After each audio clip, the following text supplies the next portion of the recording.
Alright, so let's look at the different kinds of microcontroller families, and what I mean over here is there are many different vendors who sell microcontrollers. We need to be aware of the different options that are available to us so that we can make an informed decision on which one to finally go with. What I am going to do over here is present a very high level overview of the different kinds of capabilities of some of the better known ones. It is by no means exhaustive, right? And if a particular microcontroller is left out of this, that does not mean I think it is unimportant. It just means that I have just picked a few specific representative examples out here, right? There might be some microcontroller that you have come across or have used or can see used in a different context, which is of course, potentially also a very useful and important microcontroller. What I am trying to do over here is to give a flavor for why they exist in the first place and what are the ways in which we can sort of compare and understand their capabilities. The first thing we need to understand, of course, is what do we mean by a microcontroller family, right? And to understand that, there is this term called the instruction set that we need to think about, right? Once again, going back to the course on programming in C, how does a processor actually understand or execute instructions, right? And there we saw that there was this core part of the processor which can do three kinds of things. One is it can perform arithmetic and logic operations, or it can load or store data from an external memory into its local storage, which we usually call registers. And the third is it can perform something called control flow, that is, it can perform these operations, whether they are logical, arithmetic or memory related operations, in sequence one after the other. But that sequence can also be changed at runtime by doing something called a branch or a jump instruction, right? So those are the core instructions that actually affect how the processor itself works, and the set of instructions that a particular processor is capable of understanding constitute what is called its ISA or instruction set architecture, right? So the ISA is the specific set of instructions used by a given processor, right? Now in principle all ISAs are equivalent, almost. What I mean by that is there can be certain restrictions based on how much memory a particular ISA can access and so on, which might put limits on whether you can actually perform exactly the same kind of computations on one ISA as on another. But once we take that out of the picture, in principle at least computationally they are all equivalent. Having said that, many ISAs have certain kinds of instructions that are heavily tuned for certain types of operations. In particular, there are specific ISAs that have very well tuned loop instructions, right? Things which can actually sort of possibly decrement a counter, check whether it is 0 and perform a branch all in a single instruction. That is very effective for implementing things like for loops, okay. And on top of that, there are a few other aspects of computer architecture that come into play, things like is it a RISC machine, a reduced instruction set computer, is it stack based, is it accumulator based, and each of these kinds of architectures needs different kinds of optimizations. Now for the most part we are not really interested in most of those, right? What we care about is, okay, if there is a specific functionality that is provided by an ISA that is useful for our application, we need to be able to understand it and use it appropriately. So with that in mind, what I am going to do very briefly over here is just talk about a few of the more popular families of microcontrollers. One of them is called the AVR series, right? It is essentially from the company Atmel, which was later acquired by Microchip, and it's been around since 1996 or so, nearly 30 years at this point. Flash based, the good thing about being flash based is that you can actually upgrade the firmware or change the firmware without having to actually have a complicated programmer. And especially in the context of what the state of the art was in 1996, this was an interesting improvement, right? And it started out as what's called an 8-bit processor. An 8-bit processor versus a 16-bit processor versus a 32-bit processor, this is again something that we touched upon during the C programming. Primarily it sort of relates to how big of an address space you can address, right? it also affects how big the numbers are that you can store inside your registers, right. And the 8-bit, once again, whether it's 8-bit, 32-bit and so on, could refer to multiple things. Commonly, one of the things that it refers to is the registers that are actually present inside the system, right. You might have an 8-bit register, but also have something like a 16-bit accumulator for performing certain kinds of computations and so on. The point is, at a rough cut, what you can say is, if you see that something is an 8-bit processor, it is typically going to have access to a limited amount of memory and is also primarily used for not very computationally intensive applications, because even multiplying two large integers is going to require a lot of back and forth from memory in order to do it on a system like this. Now, that is where it started from, but that is not where it ended. You also have, like, variants of this that are capable of addressing a significant reasonable amount of memory and also of performing decent amount of computation. And of course, the most popular and well known of these is the Arduino, right. It has effectively been credited with the so called democratization of MCU coding, right. What that means is that it brought it to the point where MCUs, microcontrollers, were accessible to everyone, right. Uh, there were cheap microcontrollers before the Arduino and people did use them, but even to just get to the point where you are able to write a program and get it running on a microcontroller required a significant amount of dedication, in the sense that you needed to be willing to sit down, understand a lot about the electronics behind it, put it on a breadboard, figure out how to program it, lots of things like that. Whereas the Arduino literally said, hey, plug it into a USB port, here's the IDE for programming it. Even the language is a simplified version of C, so go ahead, just write your code and see what happens, right. It has been used in a number of other areas, consumer electronics, wearables. It is especially popular in the context of art and educational programming.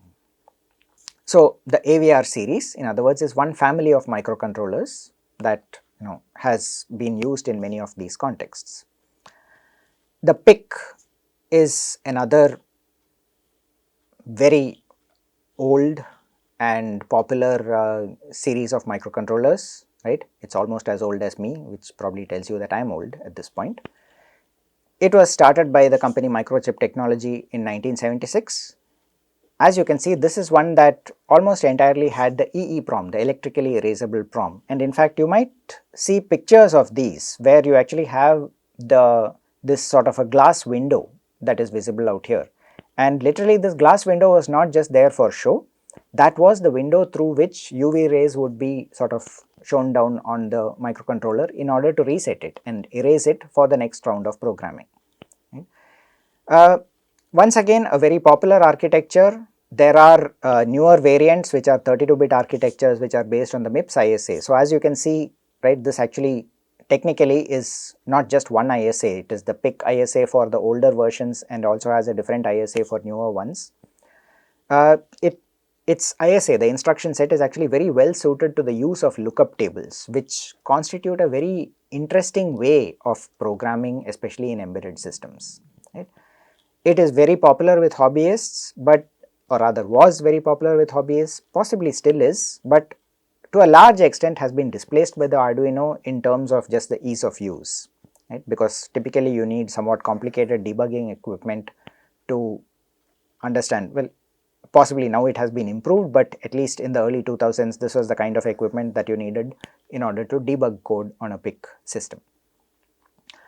So, moving on, the MSP 430 series from Texas Instruments, again been around since 1992, been quite a while. So, as you can see, most of these families have been around for at least like 3 decades at this point, right, 2 to 3 decades at this point.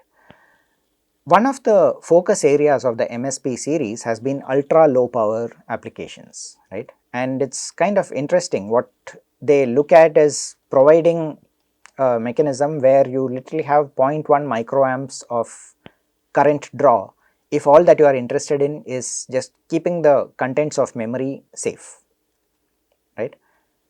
Normally what happens is, when you switch off the system, the contents of memory just leak away completely to zero. What this is saying is, you can put it into a low power standby mode where the memory is retained, where it consumes only around 0.1 microamps, 100 nanoamps of current. There is also another mode of 0.7 microamps or so where it can actually work with a real-time clock at a very slow speed. Right? Now, interestingly, a single coin cell, the kind that is shown over here, has like a few milliampere hours of capacity. A few milliampere hours doesn't sound like a lot, it's probably around 100 milliampere hours or so. Your phone battery is probably on the region of around like maybe 3 to 4,000 or maybe a bit more, right? A single coin cell is probably somewhere in the region of around 100 milliampere hours. The point is, with that 100 milliampere hours, something like this can possibly even exist in that state without losing the contents of its memory for something on the order of years. Now, in practice, of course, other things happen, such as the fact that there will be some internal leakage which will cause the current to actually drain away a bit faster. But these coin cells are also designed with very good internal resistance characteristics, which means that they don't easily leak, right? So, this was one area where especially the ultra low power applications is a place where the MSP series is quite well known and known to do well.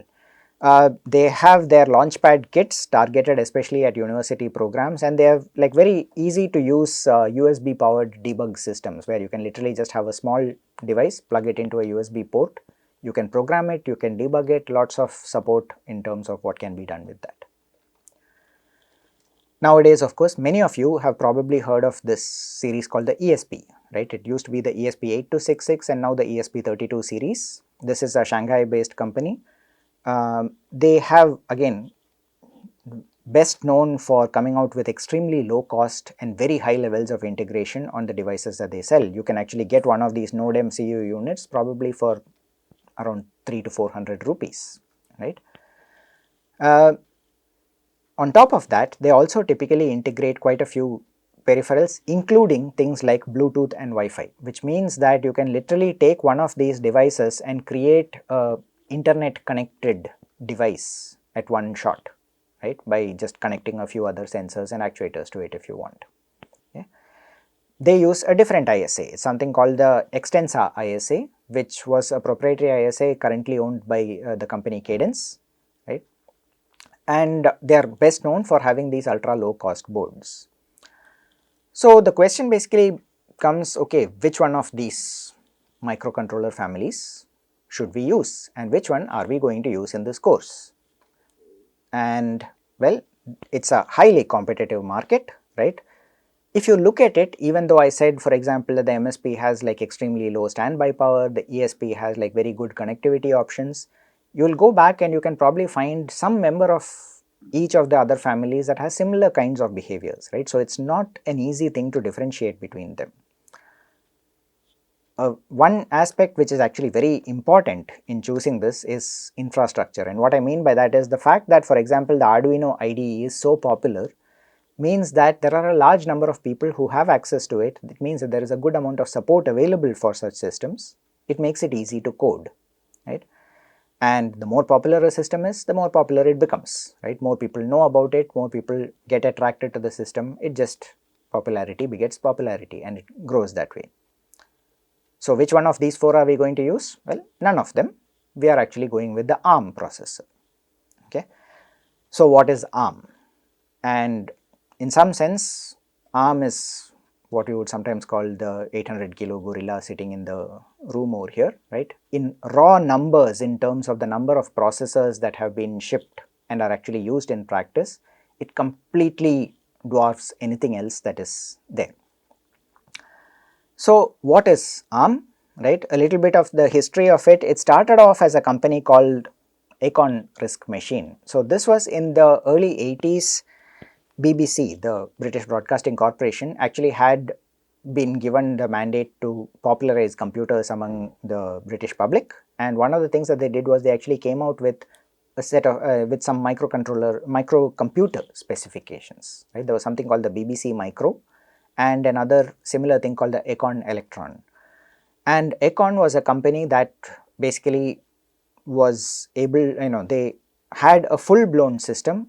It looked like a large portable keyboard and it did not have a display. You needed to connect it to a TV in order to actually see the output, but it was a fairly powerful processing system.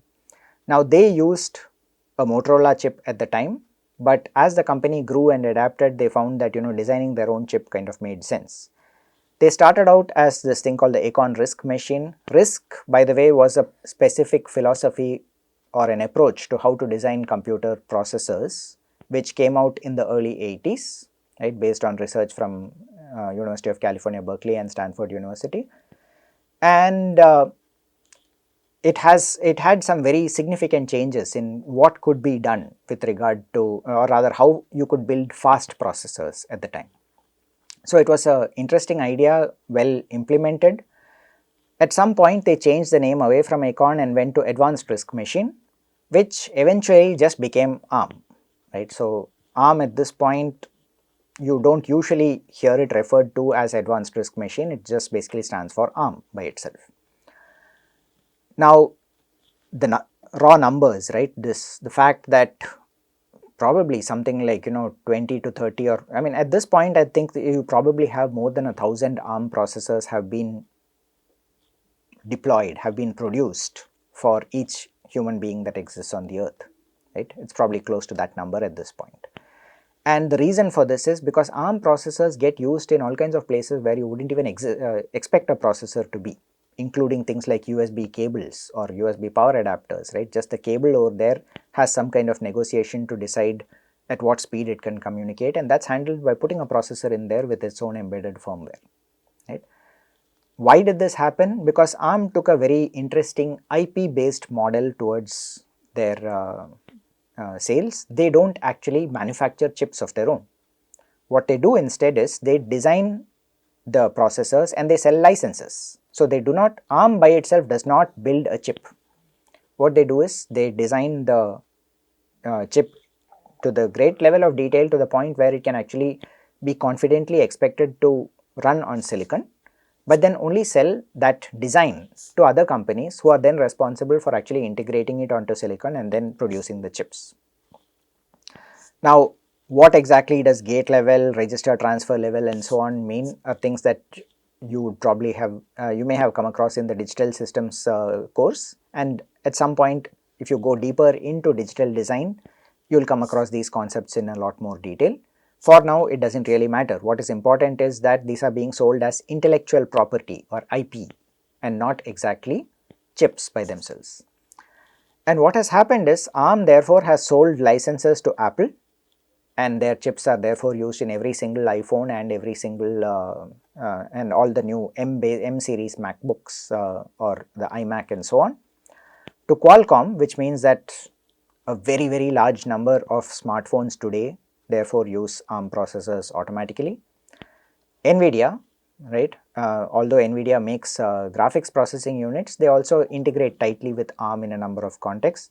There are companies like Ampere whose job is to build high performance ARM based computing systems. All of them basically take the basic core or the architecture definition in some sense and build their own chips around it.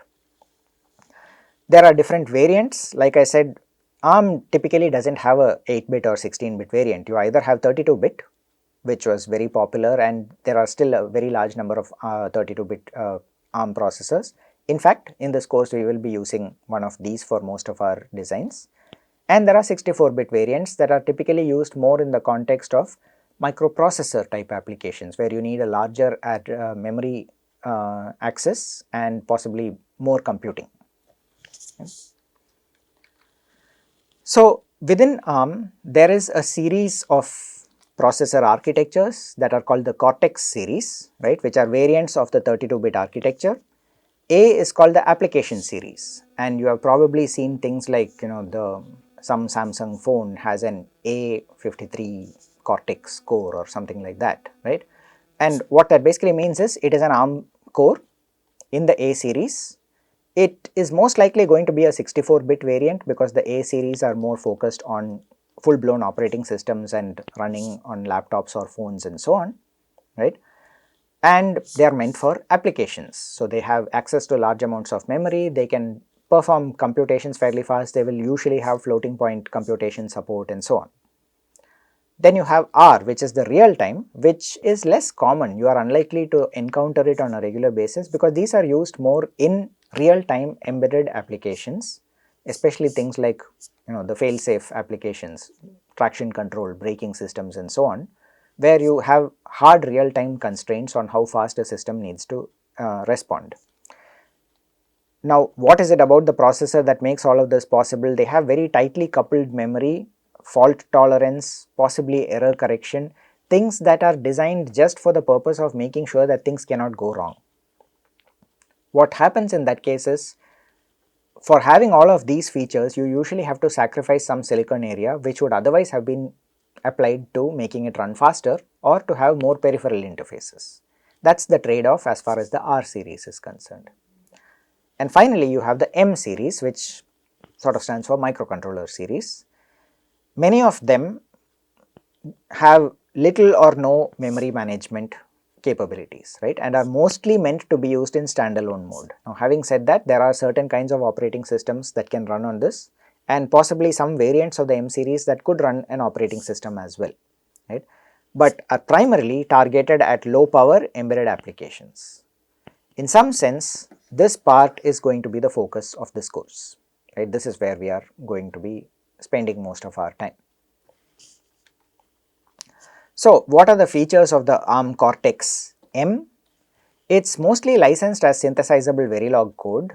Verilog is a language used for actually describing circuits at the level of the direct gates that are used in order to build them up, right. But it is customizable, which means that people can add extra features to it before they finally put it onto silicon. It has many useful features from the point of view of a microcontroller. It can handle a large number of interrupts. It has a so-called Harvard architecture, which I am not really going to get into detail on this. It is a nice feature to have. The bottom line as far as we are concerned is the instructions and data can effectively be thought of as being in different areas of memory, right. And what that means is that in the same clock cycle you can access an instruction as well as fetch data, right, which is useful to sort of improve the efficiency with which you are performing computations.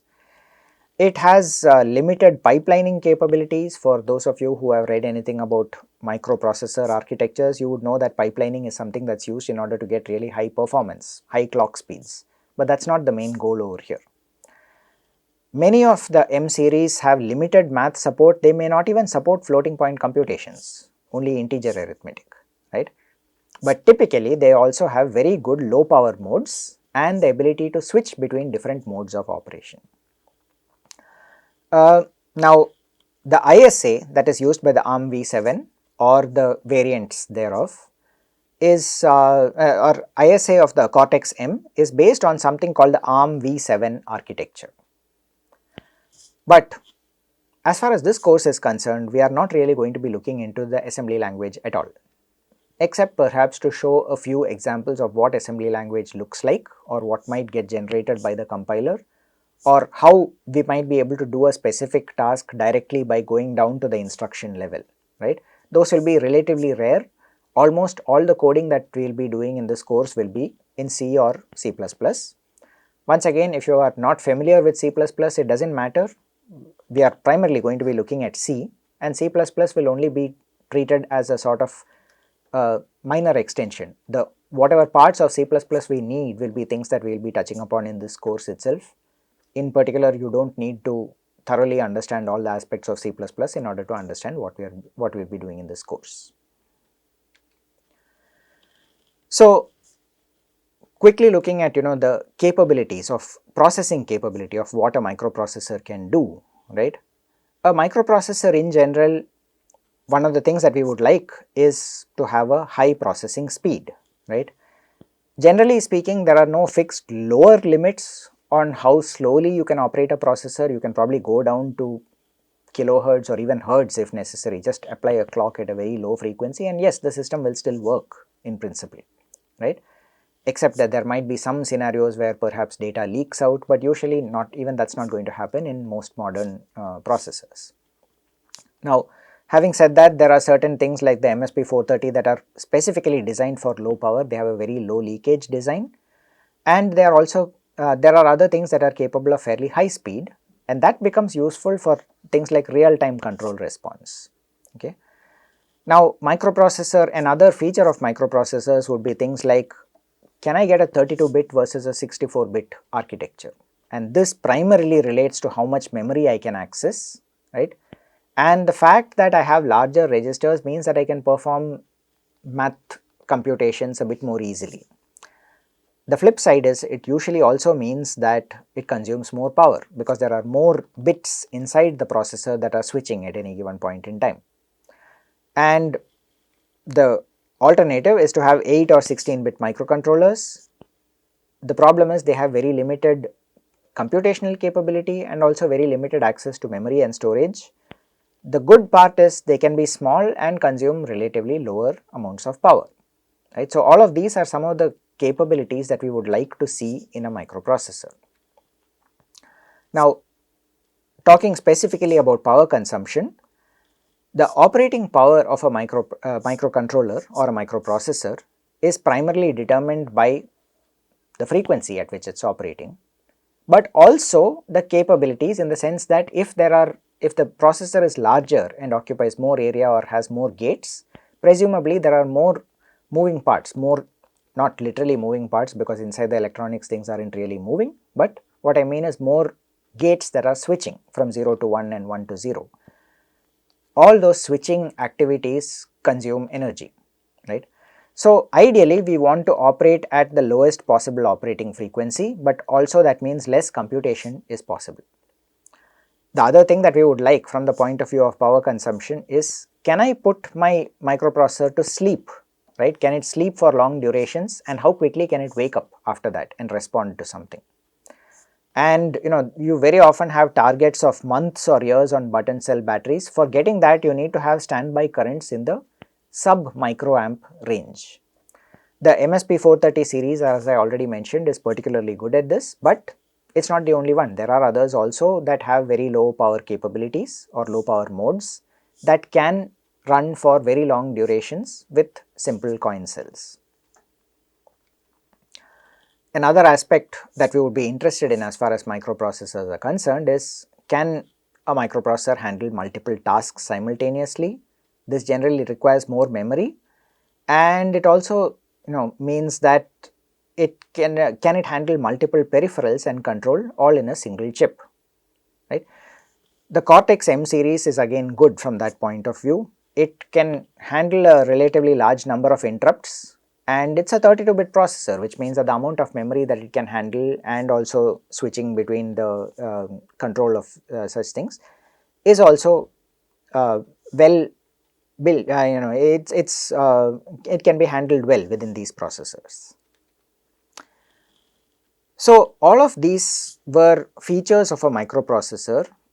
Why are we interested in it? Because we want to sort of see, how should I choose a given microprocessor or a given microcontroller for the task at hand, right?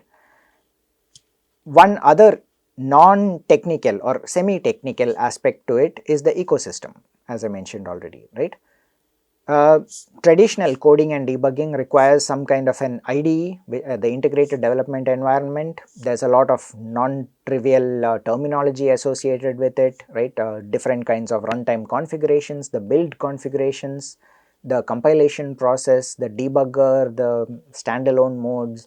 There is a lot of terminology which can be very off-putting to someone who doesn't want to get deep into this kind of technical aspect. What Arduino did was abstracted all of that out to the point where you don't need to worry about it. You just plug it into USB, write a program and put it onto the Arduino and it works, right? And that actually made a big difference.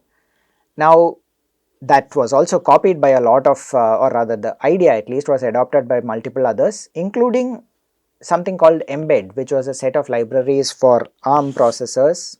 The ESP32 has their own IDEs that provide a lot of such facilities and so on, right? But having said all of that, the knowledge of how to do detailed debugging enables a lot more detailed control over what you can do with a processor and how to control exactly how it's going to behave, right? So, why are we talking about all of this? We want to answer the question, how should I choose the microcontroller to work with, right? And traditionally, at least, people would probably say, if you want some kind of a device with a lot of connectivity, Wi-Fi, Bluetooth and so on, probably ESP32 is the way to go. if you are interested in some kind of educational coding or hobby or art related work, Arduino has a better ecosystem, more libraries that support this kind of usage.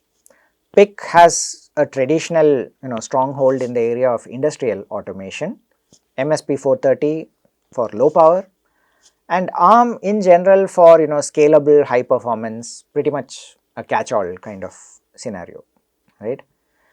Now here's the problem. Most of these processors have some kind of overlapping features. So even though I say MSP 430 is particularly low power, there are probably scenarios where I could get a similar kind of behavior using one of the other processors as well, right. Similarly, ESP32 has connectivity. Well, there are variants of ARM that have Bluetooth and Wi-Fi also built into them, right. So it's no longer cut and dry saying that, hey, this is how you choose, right. So what is important and hopefully will be possible for you by the end of this course is you understand the capabilities of processors. You should be able to look at a processor, understand what it can do, and then based on what you require for your application, do you really need Bluetooth or Wi-Fi for your application? If not, then choose one which doesn't have that, because it will consume less power, will probably last longer on battery, right. Maybe you are not talking about a battery operated application, but you want something which can perform computations fast. Maybe some kind of a more powerful ARM processor is the way to go, right. So those are the kinds of decisions that you need to be able to make based on the application that you are actually seeing. Ultimately, like I said, the ecosystem plays an important role, especially visible in the context of something like Arduino, right. What we will be doing is looking at a couple of different ways by which we can write code for an ARM series of processors, and there is enough support for it that you can build on top of that and actually use these in a larger scale.